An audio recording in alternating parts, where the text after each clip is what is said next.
Oh yeah, we just got back from apple country. My favorite place to go in the fall. Glen, up toward out toward the desert and up toward the mountains. Absolutely beautiful place. And since we went on a weekday, we got a little, almost a private tour. Yeah, it really was a private tour of a little apple cider mill. Got some wonderful cider, caramel apple, which is my favorite. And then we also got some apple pecan crisp. It was incredible. Then when we got home, hey, my favorite tea chef, Chef Lemishner on Teaching Blog, had a simple baked apple variation recipe, and I told him I'd like to do a variation of that on YouTube. So we're going to do that. Let's go on inside and see what kind of apple business we can be up to today. So when I think of apples and fall, I think of these two herbal blends immediately because they both contain real apples and they both smell and taste so much like fall to me. The one on the left is caramelized apple pear, and it has real chunks of caramelized apple, little pieces, and then it also has some honeybush and rooibos and natural flavors of the pear. So it's a great candidate for our baking part of the video. And then on the right is fruit and spices, and that also has the dried apples and then a really nice blend of spices. I will link both of these in the description so you can click on and read more about them. And I'm going to make a delicious hot cup of herbal infusion with this fruit and spices and add a little honey to that, and I can have that along with our baked dish we're doing with the caramelized apple pear. Alright, tea lovers, it is tea and apples time, and I do one take on these, so I can't make a mistake, not a big one, because I only have a limited amount of apples to work with here. So Chef Lemishner did a variation in this recipe I was telling you about on baked apples, and I just thought it was a great and simple way to go, and it seems pretty foolproof. Now, he had the apples peeled. I'm going to leave the skin on these apples, and I would advise you to use whatever type of baking apple you like to use. So this is a nice large size apple, and the skin is very thin. So I'm going to leave the skin on. It just makes it easier too, and I'm one of these cooks that are always looking for shortcuts. So I'm going to begin by coring, and then, as he says, cutting this apple into large wedges. And I'm going to use 5 apples here. And I don't know how you core, and I'm not a professional chef, so I usually, without cutting my fingers, try to just make 4 cuts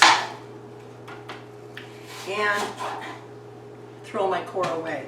And so now, to cut these into wedges, I'm going to do just about, I'm going to say 3/4 of an inch thick. And also I could cube them, but I think it's best if I leave them in wedges. So I'll be doing that, and then we'll be right back and I'll show you what the next step is.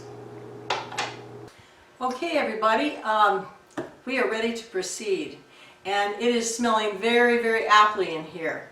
So I just brewed up about 12 ounces of that caramelized apple pear rooibos I showed you with, you can go like about a tablespoon of honey. And I did not need 5 apples for this small pan. I'm guessing this pan is about 6 by 8.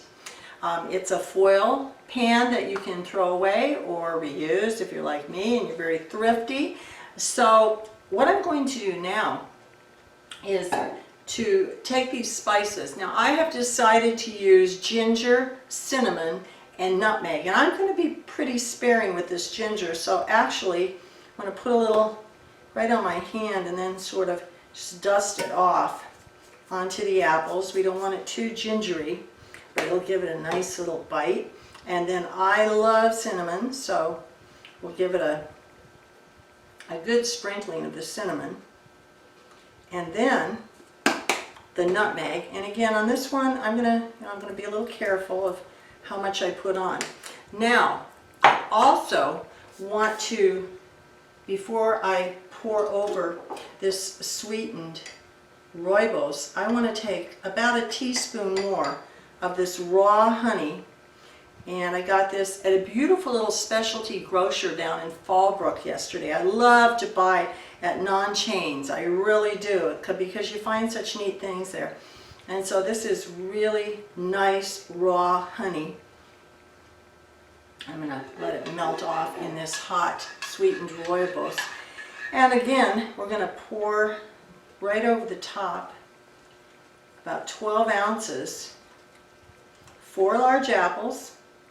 And we're going, this 12 ounces will go just about to the top of this pan. In fact, if I'd done 16, it would have gone over. So 12 ounces in a pan that's about 6 or 5 by 8. And 4 large apples about this size. And so now I'm going to just do one more thing. And that is, I'm going to dot a little bit of butter into this. I have the oven heating. It's heating at 350, preheating to 350. And so maybe 5 little dabs of softened butter. And now I'm going to take this over to my preheated oven and I'm going to cover it, and then it's going to bake for, Chef Lemnisher suggests 35 minutes at least. I think I'm going to leave these in for about 45 minutes, and then we'll come back, and if it's done, I'm going to show it to you, and I'm going to make myself something delicious to drink along with this. Okay, it just came out of the oven. I'm going to show you a picture of how this looks.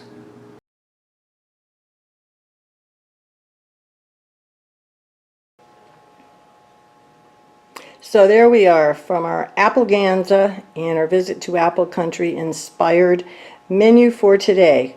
Tonight's snack is these wonderful baked apples with some of the juice over the top from the Carmelized apple pear herbal. And then behind that, I brewed myself a mug of that delicious fruit and spices, put a cinnamon stick in, and it's amazing how that brings to mind that fresh cider up in the apple country that we just came from. Okay, everybody, thank you so much for this little apple trip you made with me today. I hope you enjoyed watching me make the lovely little baked apple dish, and also I want to thank you for subscribing, and if you would like and share, that would be a double blessing for us. And also, there's a little bell, as you know, and if you click that, then you will be notified of all our upcoming videos. So thanks again, and we'll see you next time.